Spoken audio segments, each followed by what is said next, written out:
Hey there, I'm Erica Allen, and this is New Perspectives, where we take a new look at an age-old problem so that we can be freed up to shine light and ignite change. Today I have my friend Stacey Yates with me, and we're going to take a look at an age-old problem, and she's going to help us think of some new ways to look at our problem so that we can be freed up to shine light and ignite change. Stacey, can you tell us a little bit about yourself? Well, first, thank you so much for having me. Thank you so much for being here. My name is Stacey Yates. I'm a personal injury attorney in town. I'm also a mom of two, almost 8-year-old and a 9-year-old. And they go to elementary school here in South Tampa. And I'm also a community advocate for public school education as well as many other things too. Awesome. We are so glad to have you here with us today. Can you tell us about an age-old problem that you've dealt with in your own life? Well, when you invited me here today, I was thinking about this topic, and what kept coming back tenfold to my mind is the shoulds. All these things that we should be doing, we should be happy about, and getting stuck in the should. I love that. Being stuck in the should. What an age-old problem, especially for those of us who are women and moms working full-time in the world. We get stuck in these shoulds. Can you tell us a little bit about how you began to recognize there was this problem of being stuck in the should? What were some things you were experiencing in your life? Well, I think a lot of it came around the time when I was thinking about a career transition. As a full-time working mom, I was missing out on some things in my children's lives, feeling like I should be there to pick them up after school. I should be able to take them to practice. I should be doing all these things. Additionally, I had grown a business that I should have been very proud of. And I was, it was a great, I kind of fell into an opportunity and I chased that for 10 years and grew a business that I'm very proud of. I just felt like a big hole was missing a little bit in my children's lives, as well as just me as a lawyer, like feeling a little bit unfulfilled in my own skill set. So the should, you just began to recognize the should because you were saying, I should be doing this, I should feel this way, I should be, and that just, there was pressure there. Right, and it wasn't happening, and even professionally, I should be grateful for this business, and I just wasn't. I was very upset. I was frustrated. I wasn't happy doing what I was doing anymore, and I knew at that point that I needed to kind of make a plan to get out of that, to find something that truly did make me happy and not just should make me happy. Yes, that's so good. So one way to look at this is, first of all, when you see the problem, what continues to come up on this podcast every time I ask someone about a new perspective is develop some kind of plan. Like start with something has got to change. Let's put some things in place to change. What are some things that kept you from working the plan or making the plan to start with? To keep me from its fear. 100% fear. I think everybody, maybe moms included, there's a fear factor for any kind of change, and we kind of pushed back to that, even if it's something that deep down is probably good for you. Yeah. As soon as you said fear, I was like, zing. That's exactly what because it's true. Back. Yeah, that's how we all feel. Yeah. So fear is one thing that held you back. Were there any other things that sort of held you back from making a plan to make a difference? Well, I wanted to have a financial plan. I think working folks, you get stuck with financial goals. You want to retire at some point in your life. Yes. You have, these goals that you set, and you are, in a specific position to get to that. And what happens if I don't? Yes. The fear of that gap, or not being able to do certain things, or not being able to provide in certain ways. I think that was a big one. And I think a lot of people are in a financial situation for sure. Yeah, that's really good. So I looked up some things that keep people from making a career change when they know that it should be the next thing that they do, but they get stuck in, even in the middle of that should, like I should make a change, but I may get stuck in this I should make a change. And one of them were the logistics, the financial logistics of making a change. Will this be a lateral move? Will this be, what is this next move for me? And so there was some real fear also around the logistical pieces of that. And I think it's good for us to be honest about there are these big factors with the fear or the being stuck, but there's also these like just normal everyday things with logistics that keep us sort of stuck. How did you take a new look at those pieces? How'd you take a new look at fear? How'd you take a new look at the logistics to be able to make a difference, make a change in your life?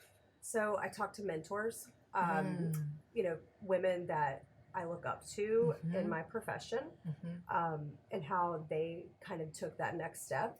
A little bit is a leap of faith. I mean, my first big career move was a huge just leap of faith, and it worked out. And so I had a little bit of that, like, additionally, I figured out, well, what's the worst thing that can happen? You kind of figure out, well, what's the floor? And because I can always figure out what the ceiling is, but like, what's the floor?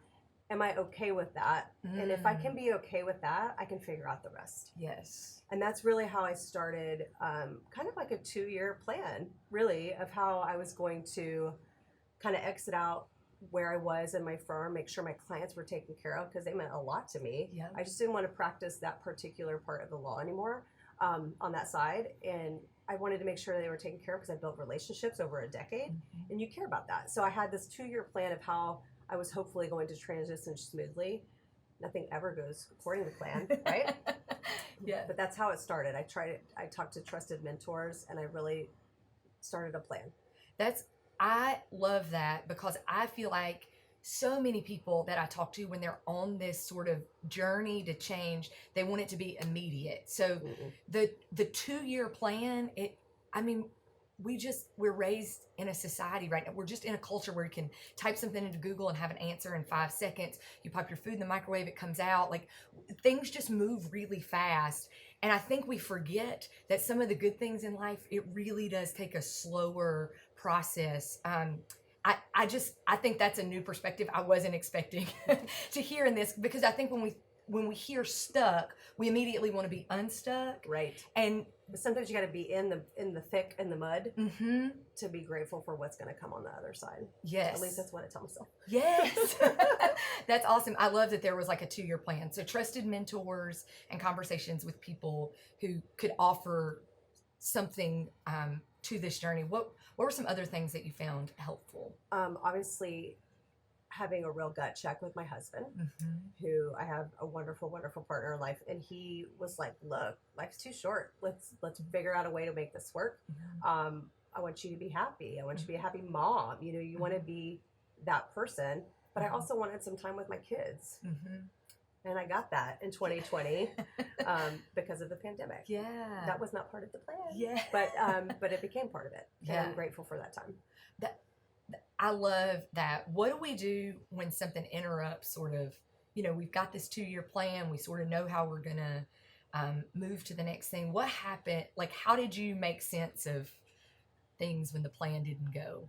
I mean, if I knew that answer, I'd be making bajillions of dollars. But because I don't go with the flow well. I think certain people, people that call themselves like an achieving person, when you make this plan and it falls all the way down the wayside, there were moments where I was like, what am I going to do? Yeah. And at one point I was going to, open my own business. I had all these different plans. So then it became like a bunch of squirrels, right? And all these distractions, what I think is really easy to do, especially when you have a lot of time, which is what 2020 was. Oh, yes. A lot of stress, a lot of time. And, but, I think sometimes you have to sit with the uneasiness and really kind of figure out how to get out of that, whether it's with a plan, whether it's with a trusted friend, whether it's taking a leap of faith and just trying, because you know what the floor is. If it doesn't work, great, I'll go do this. Yeah. And I think, not everybody has that option because maybe they don't know what they want to do. Yeah. But I did. Yeah. At least kind of in a generality. Yeah. And had mentors to help me push in that direction. Yeah, so a lot of folks that I've talked to have said something about when you're getting ready to make a change, there's something about being grounded. And I love that your way to be grounded was to actually name the ground. Like, let's actually talk about what the floor is. Yes. And then from there, we'll build what's next. But I know this is the ground I'm going to fall on if something happens. And it's still my floor. It's still my plan B. Yeah, I love, that is like, a brilliant way to look at how to get unstuck is when people tell you to get grounded, figure out what the ground actually is. What a like helpful piece of advice. That's amazing. I love that.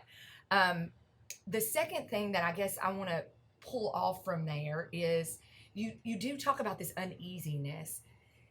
A theme that we're talking about this month is nothing is wasted. And I think so many times in the quiet, in the stillness, in the uneasiness, especially for those of us, the fear. Yeah, especially those of us who like to achieve and accomplish and do the next right thing, even if it's hard, there's this sort of stillness, this quietness that can be this uneasiness. That's where you really start to feel the uneasiness. How did you feel like those moments weren't wasted? Probably in the moment, I felt like they were wasted. But I think kind of working through those hard moments and realizing, well, I can do that. Yeah. There's a quote about like you've gotten through 100% of your hardest days. It's true, right? Yes, and so I think good. when you get through that, you can kind of start pushing forward. But I always go back to, for me, it was having like a concrete plan, even if like nothing came of it that day and nothing pushed forward to it. I tried to do something, even if it wasn't towards that goal, something that made me feel good. Like I did a lot of volunteer things during that time frame too, because it just filled the cup. So I think it goes back to, having kind of this plan, but also being open when other things present themselves. And I was, and that really filled the void that I for sure had in 2020. Yes. Professionally.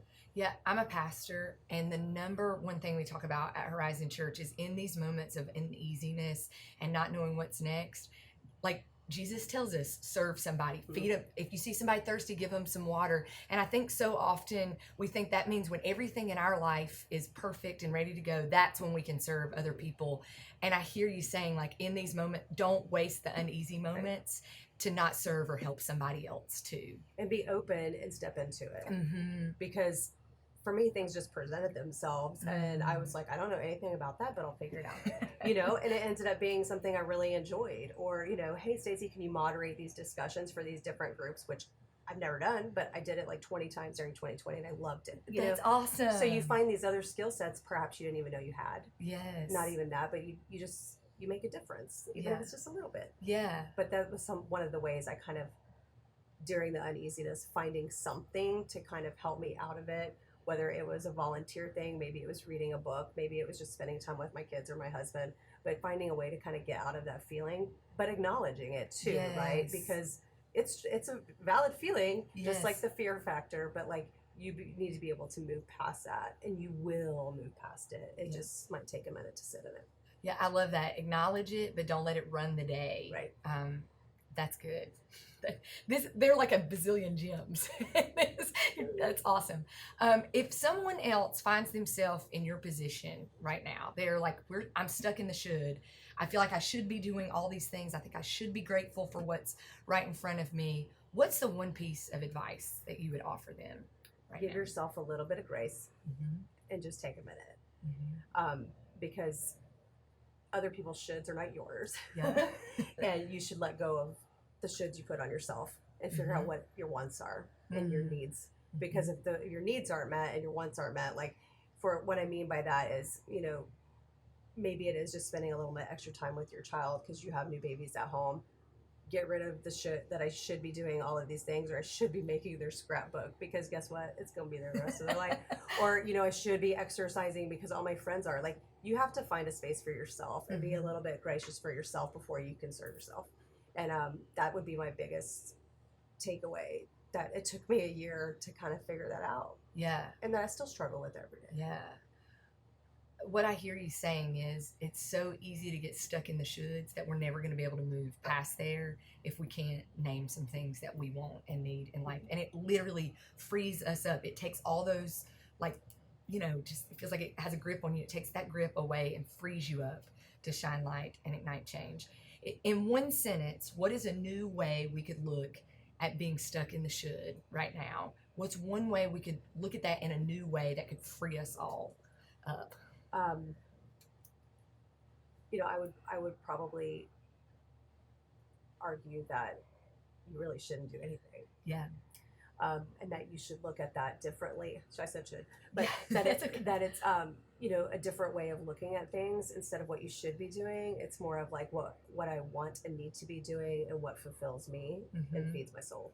Yeah, the whole definition of should begins to change in this. You're going to look at even the word should in a new way when you begin this journey. That's good.